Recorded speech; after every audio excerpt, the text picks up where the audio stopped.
Lookism is a concept used to describe a setting where there exists discriminatory treatment toward physically unattractive people, mainly in the workplace, but also in social settings.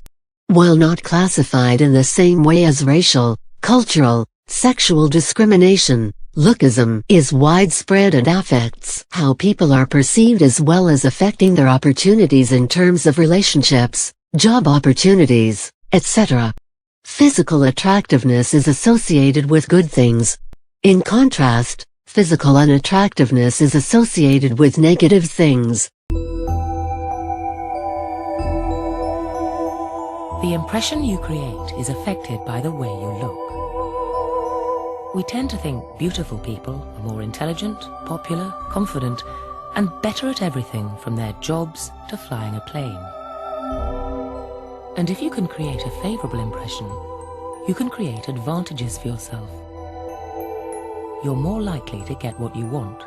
It might be a job, it might be popularity, or it might be the control you have over the people around you. Meet Ruth and Rebecca. Rebecca's classically attractive. Ruth's more on the plain side.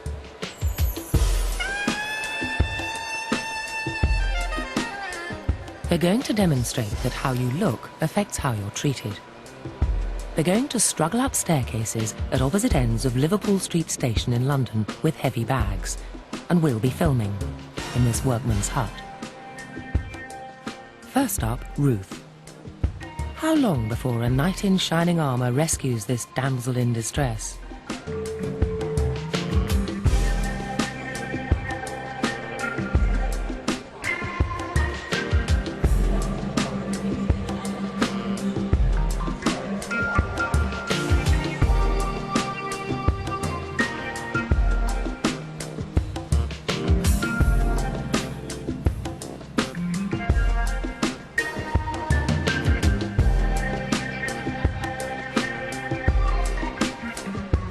Oh, that's so kind of you. Helped at last, but by two women, and it took 45 seconds. Now Rebecca's turn. How long before she's rescued? Would you mind? Just shattered. I'm just trying to get to the top of those stairs there. Can you do the other one at the same time? All of 8 seconds. Oh, this is very kind of you. Ruth is occasionally saved, but it takes longer. On average, 70 seconds. Rebecca's average, 24 seconds. Just stop by these phones here would be great. Thanks. You'd be forgiven for thinking that this caveman behaviour is more about sex than chivalry. Yeah, pretty girl, needed bags carrying upstairs. I'm a sucker for that sort of thing. Every time. It's from my grandfather, I'm told. He was a charmer too. But there's more to it than that. Thanks. We have a tendency to think highly of beautiful And just people. because they are very, very delicate. Sorry. What's in them? Family heirlooms, would you believe? Bringing them back from my mum. And we want to be near them, as if some of their glory will reflect onto us. Have you got a few minutes to spare? Because if he doesn't turn up, I'd need to get them into a taxi up there. I'm going to be really rude now and ask one more favour. Could you lend me some money? How much you need? Can you do them all three? The men are mesmerised. They do anything Rebecca Oh, you're asks, so strong. Thank you so much. although they clearly go out of their way for a pretty girl. You're a true gentleman. I really appreciate this. They deny that looks have anything to do with it. And I'm really thirsty and I wouldn't mind getting a drink and something to eat. Oh, well, that's all I've got me at the moment. You're more than welcome to it, though. If somebody needed help, I'd like to think that I would help everybody across the range, regardless if they're good-looking, attractive, smelly, well-presented, or whatever. Oh, no.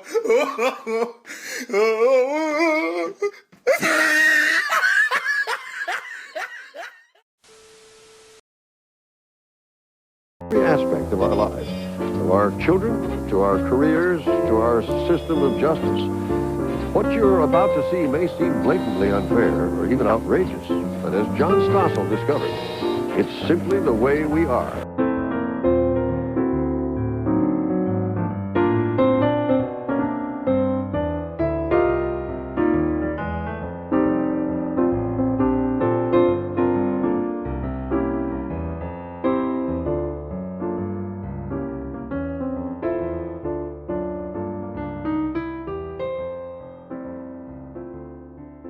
Would a good Samaritan stop to help her?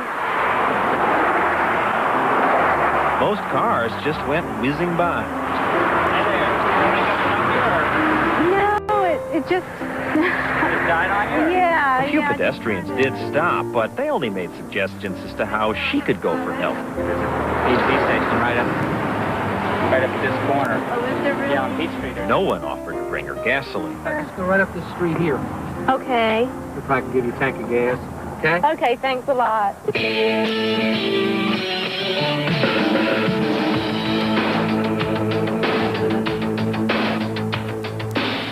Then we ask another actress, Tracy, to try it. Hey, yeah, I don't know what... Or the same outfit. That's what I'm trying to figure out what's wrong with it. Something, last time I had it, turn it over. Cars came screeching to a halt.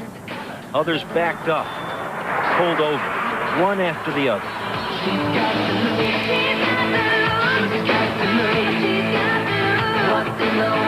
In the short time we were out here, more than a dozen people stopped to help Tracy. Ah! You got that? Okay, cool, thank you. And how much was that? Nothing. Figured my good deeds for the day. 6 people ran to get Tracy gas, and her tank ended up half full. It was 45 minutes before 2 people finally offered to bring Michelle some gas. If your car breaks down, I hope you're good looking. She's got the look. Okay, maybe these were men who wanted to flirt with Tracy. Would looks make a difference if the subject were more serious, something more important, like getting a job? Both these men are about to apply for a job. The clearest difference between them, as you may notice, the man on the right is better looking. Will that make a difference in how he's treated? More importantly, will he be more likely to get a job? Or will she, when these 2 women do a similar test? We hired Tom Cash to help us run our experiment. Cash is a psychologist at Old Dominion University who's studied looks and their effects for the past 20 years. He helped us hire these actors, who we paired into teams based on similar education and work experience. Cash then spent hours training them so their behavior would match during the interview. Our goal was to make them identical except for their looks. Before we sent them out, we had a makeup artist exaggerate the difference.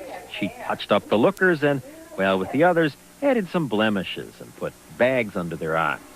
Then we sent them out in matching outfits.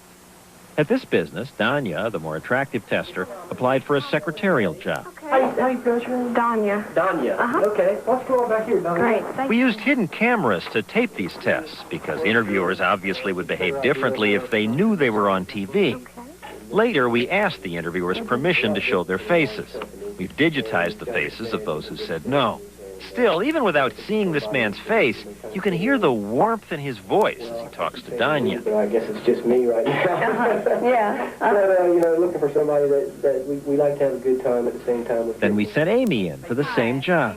The interviewer says roughly the same things, but his tone is less friendly. He tells her about the lunch break. Monday through Friday with a 45-minute lunch break. But with the good-looking Danya, the lunch break is just more flexible. Company policy's 45 minutes, but we're not real strict around here on that kind of stuff. He told Danya things looked good. That you're definitely in the lead right now. Oh, really? Yeah. He later offered her the job. He never even called Amy back. We ran a similar test using Mike and the especially good-looking Mark. Would looks make less of a difference when the interviewers were judging men? Apparently not. On the first interview for a sales job, the interviewer told Mike he'd call him later. So let me confirm some phone numbers so when I review all the interviews, I can make some decisions. He never called. With Mark, the interviewer was eager to have him return for a tryout day. Is tomorrow available? No. The same thing happened at the next interview. The interviewer told Mike he'd call him back the next week. But again, he didn't call. With the handsome Mark, the interviewer wanted him back immediately. Given the chance, Mark, would you be available for doing with that? Sure. Tomorrow. This happened again and again. And it's not surprising, because this was just a real-world test of something that's already been studied more scientifically. On those tests, they show employers photos and written resumes. The results are the same. The lookers get more jobs. It's interesting to eavesdrop and hear how it happened. Maybe a woman would be less affected by Danya's looks. I guess not. We both like you a lot. Oh, great. And we're interested at bringing you on. Okay. She even offered Danya a job as her assistant manager. Yeah, I mean, you have a great attitude and you have the look, you know. She has the look. Well, at least they were honest. And you could argue it makes sense to hire for looks if you're hiring to sell looks, say if you're hiring for a makeup counter. But most of the jobs our testers applied for were not high-visibility jobs. You take dictation? Yes. At this company, the interviewer was looking for a receptionist. When Amy, our ordinary-looking applicant, went in, he was very impressed with her typing skills. 50 words per minute. Neat. Please pardon me if I act shocked, but that's the fastest typist I've interviewed. In the meantime, we sent Danya in. She was a hit from the beginning. Look at his smile. Already. I got good feedback from you already. Her future at the company would be bright. I promise you, if there was ever a way to promote you in this company, I will pull every string I possibly can. Well, thank you. Sounds good. He didn't talk to Danya about her typing skills. He just offered her the job. And how much would they pay? He told Amy the salary range was $16,000 to $18,000. But Danya, it seems, was worth the maximum. He whispers it to her. Would you cancel the interview if I made you an offer right now? Yeah. I'd like to offer you $10,000 a year to start. Okay. Thank you. And grow and challenge. Of all the employers we sent the women to, Carl Wheat of Silver Ridge Software in Atlanta and his boss, company president Greg Richter, were the only ones who agreed to be interviewed. We tested you. We sent in 2 women. You said to the less attractive woman, wow, you're the fastest typist we've seen. And you were pretty enthusiastic about her until you saw the good-looking woman, and then you offered her the job. There was one lady I remember with dictation skills, and that floored me. That knocked me off my chair. So why did you pick the one over the other?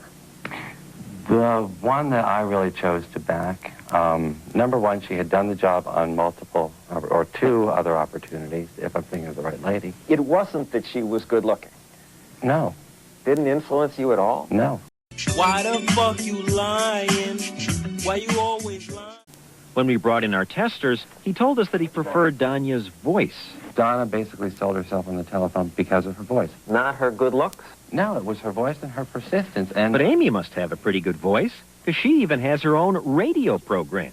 Danya doesn't. Going smooth sound with no nonsense. I should point out that Amy has a radio show, so she must have a good voice, too. No offense to you, Amy, I'm sorry. There are people with a more soothing phone voice than others. Familiar with the concept good, better, best? We go good, better, and hope you can find best. A lot of the hirers denied it. So are they lying to us, or are they fooling themselves? It's a non-conscious process. They assume that more attractive people have an array of valued characteristics. Why? Because of this sort of halo. Everything looks good, or everything must be good in this great package. Of course, in our test, looks clearly did make a difference. In some cases, both Danya and Amy were called back for second interviews, but whenever the employer made a choice, 5 times out of 5, Danya was chosen over Amy. Studies also show looks can do more than help you get a job. Good-looking people earn more money, 12% more, according to a study published last fall by researchers at the University of Texas and Michigan State. For every $20,000 a less attractive person made, the good-looking person averaged $22,000. And surprisingly, the difference was larger for men than for women. On our test, good looks meant more jobs for Mark, 3 times out of 3. Here, Mark and Mike went for a stockbroker job. Mike was out the door in 6 minutes. Then Mark went in. We don't have like one of our low production guys train you. Right. We have the best train you. They loved Mark. He was hardly in there 5 minutes when they gave him a tour. Hey, how you doing? Good, how are you? I'm Tim. Tim, Mark, name on. Mark? Yeah. Nice to meet you. Good to meet you. Listen to what this guy said. Hey, it looks like a broker. I'm hired, right? There you go. That's your call, buddy. They told Mark he'd make a lot of money. You should be making $10,000 a month if you want. Wow. Oh, okay. 20 minutes after Mark walked in the door, they had him fingerprinted. They told him, come back for training on Monday. Okay, thank you. We'll train you well, and we hope you do very well. Okay, great. Thank you very much. Of the interviewers who saw the men, only Lou Chambray agreed to be interviewed. Company Vice President Vince Chiara, who's in charge of hiring, joined him. We sent 2 guys to you, and you were much nicer to the good-looking guy. I probably know who it was, too. Who was it? It was a guy named Mark. We then asked Mark and Mike to come in. What did you say? He was more charming? He was more outgoing? He had a better ability to make me believe that he was competent. That's what I'm saying. What these studies have shown, right or wrong, is that when good-looking people come in, we think they're charming and outgoing. Is it possible that it's in the you delivery. Just responded to his looks? No, it's in the delivery. Listening to Lou's interview with Mark, it's hard to understand how Mark's delivery had much to do with it, because Mark hardly spoke. Yes, you know, and just not do it anymore. Right. And that's the important step. Right. Mostly he just said, right, yep, okay. Okay. Yeah, you guys come in for 2 weeks at the office. Okay. I just answered yes and no, and great, thank you, and yes, I need the job. And when you're that good-looking, yes or no is enough. I wouldn't go that far. You barely looked at his resume. Well, the resume isn't as important as my evaluation. You said to Mark, you look like a stockbroker. Yeah, he does. That's what people think a stockbroker looks like. That's what they want to think a stockbroker looks like. His boss was more candid. You set the company's hiring policies. What about looks? No question, absolutely. First impression is a lasting impression, and you never get a second chance to make that first impression, and it does carry a tremendous amount of weight, unfortunately, but it does. It's kind of unfair. Yes. I think it's outrageous. I can't get over how people are so blatant about it. How often this happens in the real workplace, we don't know, since most who benefit or are hurt never realize what happened. Our testers assumed they were getting equal treatment until they talked to their partners. I had a similar experience where I would walk out and go, oh, I swear I've got this job. They said they were going to call me back. I felt confident about it. She would go in and she'd go, oh, I'm starting tomorrow morning. And I was like, wait a minute, what? So what do you think about this? I think it stinks. And they're all pretty good looking, aren't they? So it certainly makes you wonder, where does this all begin? Are we taught to specifically value good looks, or is this just human nature? Surprising answers when John Stossel's report continues after this.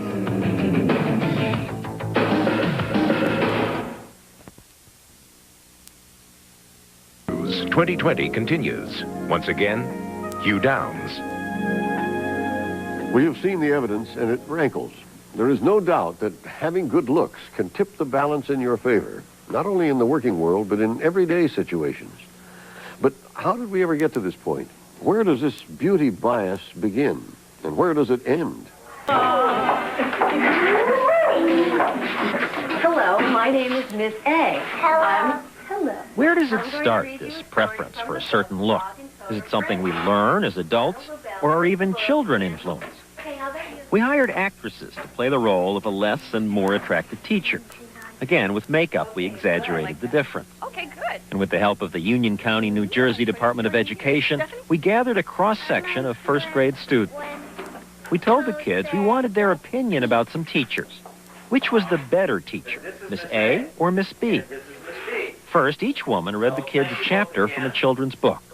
The more attractive actress, Debbie, played Miss A. Toad, Toad, cried Frog. The sun is shining. I do not wear a bathing suit, said Frog. Well, I do, said Toad. Susan played Miss B. Did Frog wear a bathing suit? Then we asked some comparative questions. I had the kids write the answers down so they wouldn't be influenced by the other children. Which teacher was nicer, Miss A or Miss B? Which teacher would you like to have as a substitute, A or B? I also asked which teacher was smarter, which was easier to talk to. The vote was overwhelming. Those of you who liked Miss A best, raise your hands. Those of you who liked Miss B best. Dimitri, why did you like Miss A? She was nicer. What made her nicer? She looked smart. She looked smart. How could you tell that she looked smart? How does someone look smart? Because she talked good. Somehow, the better-looking teacher was smarter, nicer, friendlier. she helped us learn better, and she cooperated with us. What do you mean she cooperated with you? Well, she listened to our questions. To make sure it wasn't the stories the teachers read or the order in which they read them, we brought in 18 more first graders and reversed the process. The results were the same. Teachers who look pretty are smart, and they look smart and are smart. More frightening, say the experts, is the fact that research shows this affects teachers, too. Teachers can really be biased in favor of the cute little kids. Cash says the good-looking kids get more attention and sometimes a second chance. A child commits some bad act, and teachers are asked, what should we do about this? Well, if Johnny or Mary happens to be good-looking, they say, maybe it was a bad day. Why does this happen? Are we brainwashed as children by stories of the Wicked Witch and the mean, ugly stepsisters? Or is it the media? We see in magazines and on TV all these beautiful celebrities. Oh, well, here it is. And we in television news have been accused of hiring and firing broadcasters based on looks. On the other hand, might we be born with this preference? In reality, it's probably a combination of things. It's probably both. In studies like the one you see here, babies are shown pictures of faces, one more attractive than the other. Researchers find that the babies look longer at the more attractive face. We know that infants at the age of 3 months respond to pretty faces. Infants at 12 months show withdrawal and aversive reactions to sort of homelier faces. And is anybody teaching them that? I don't think so. Pretty and homely as defined by whom? By adults. And adults are surprisingly consistent about what we consider good-looking. Faces with classic features like big eyes, high cheekbones, and a narrow jaw. A recent study of women's looks in the journal Nature says people in Britain and Japan favor this same look. Other studies have found that blacks, whites, and people from different cultures agree. Even animals have definite preferences.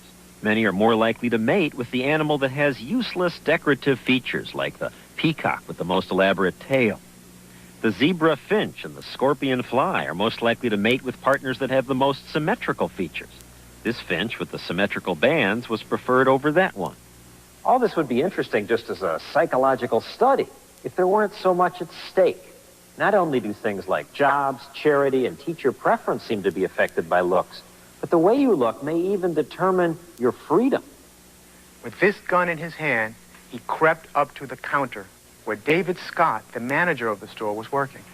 2020 staged a mock trial of a robbery case. I want you to take a look around the courtroom and tell us if the man you saw with the gun in your store on that day is in court today. Yes, he is. The case rested on this victim's identification. Would you kindly point him out, sir? That man over there with the striped tie. We ran the same trial twice. For one jury, this ordinary-looking actor played the defendant, John Andrews. For the other jury, this actor played John Andrews. Cross-examine, Mr. Rosencrantz? Yes, thank you, Your Honor. The defense lawyer claimed police arrested the wrong man, that Andrews just happened to be in the wrong place at the wrong time.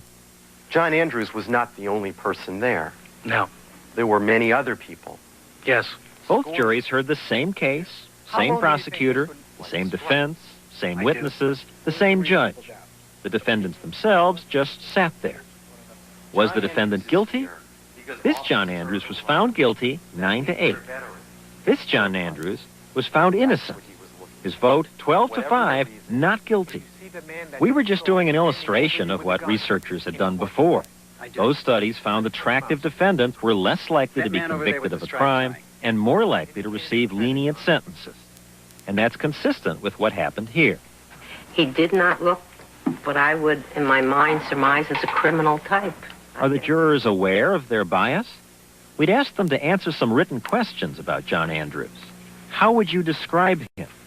The good-looking Andrews seemed to have all kinds of other good qualities. Jurors said he was reasonable, honest.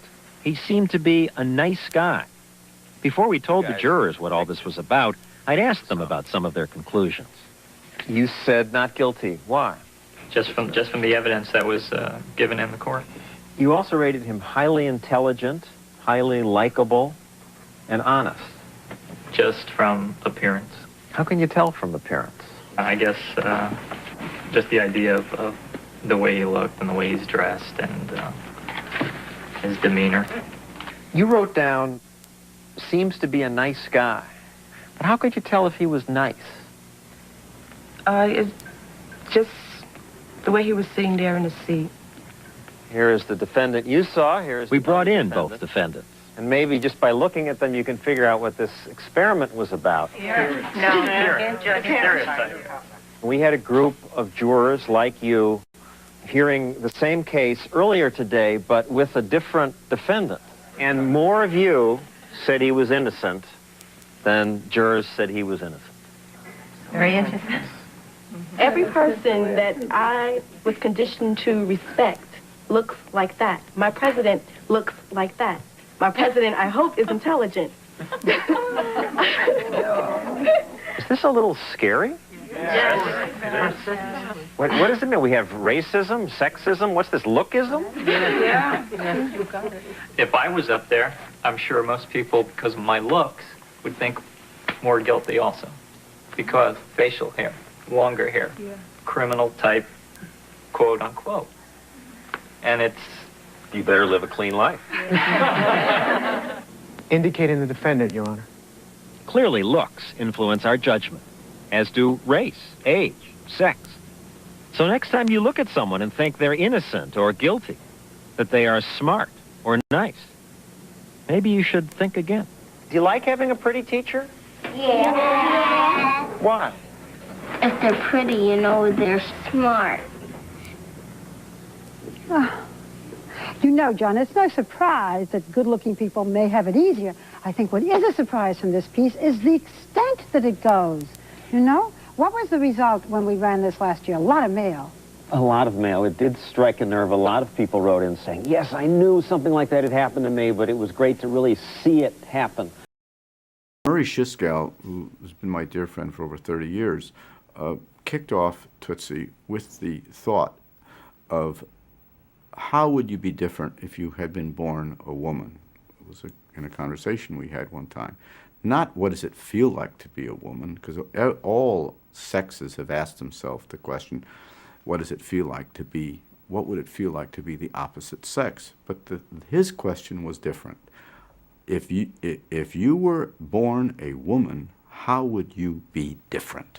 So that kicked off, it would take too long to answer how we then got involved in Tootsie for about 2 years before we even got a director, just working on different drafts of the script. But I did go to Columbia and I asked them if they would spend the money to do makeup tests so that I could look like a woman. And if I couldn't look like a woman, they would agree not to make the movie. And they said, what do you mean? And I just somehow intuitively felt that unless I could walk down the streets of New York and not have dressed as a woman and not have people turn and say, who's that guy in drag? Or turn for any reason, that, you know, who's that freak? Unless I could do that, I didn't want to make the film. I didn't want the audience to suspend their believability. When we got to that point and looked at it on screen, I was shocked that I wasn't more attractive. And I said, now you have me looking like a woman, now make me a beautiful woman. Because I thought I should be beautiful. If I was going to be a woman, I would want to be as beautiful as possible. And they said to me, that's as good as it gets. That's as beautiful as we can get you, Charlie. And it was at that moment that I had an epiphany, and I went home and started crying, talking to my wife. And I said, I have to make this picture. And she said, why? And I said, because I think I'm an interesting woman when I look at myself on screen. And I know that if I met myself at a party, I would never talk to that character because she doesn't fulfill physically the demands that we're brought up to think women have to have in order for us to ask them out. She says, what are you saying? And I said, there's too many interesting women I have not had the experience to know in this life because I have been brainwashed. And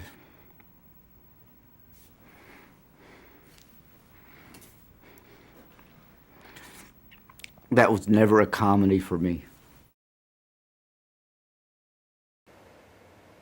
So what happens in the brain when we see beautiful people?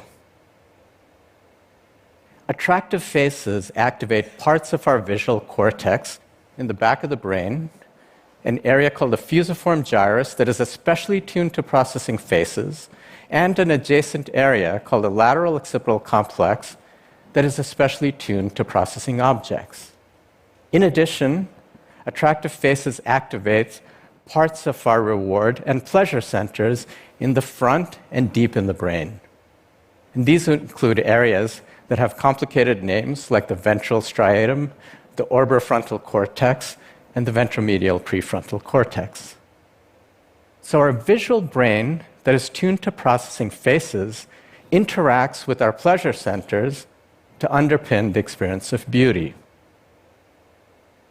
Now, amazingly, while we all engage with beauty, without our knowledge, beauty also engages us. Our brains respond to attractive faces even when we're not thinking about beauty.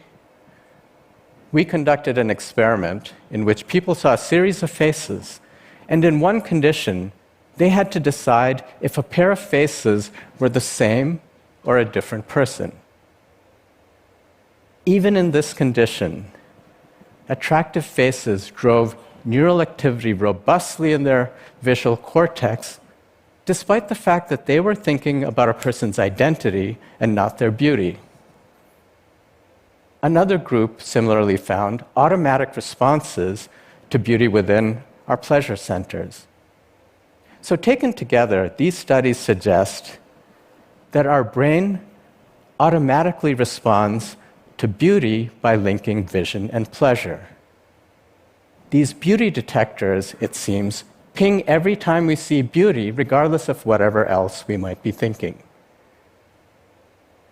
We also have a beauty is good stereotype embedded in the brain. Within the orbitofrontal cortex, there's overlapping neural activity in response to beauty and to goodness. And this happens even when people aren't explicitly thinking about beauty or goodness. Our brains seem to reflexively associate beauty and good. And this reflexive association may be the biologic trigger for the many social effects of beauty. Attractive people receive all kinds of advantages in life. They're regarded as more intelligent, more trustworthy. They're given higher pay and lesser punishments, even when such judgments are not warranted. These kinds of observations reveal beauty's ugly side.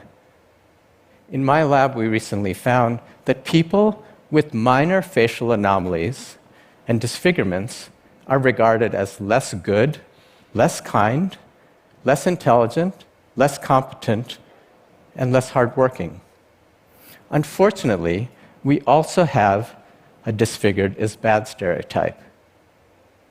This stereotype is probably exploited and magnified by images in popular media in which facial disfigurement is often used as a shorthand to depict someone of villainous character. We need to understand these kinds of implicit biases if we're to overcome them and aim for a society in which we treat people fairly based on their behavior and not on the happenstance of their looks.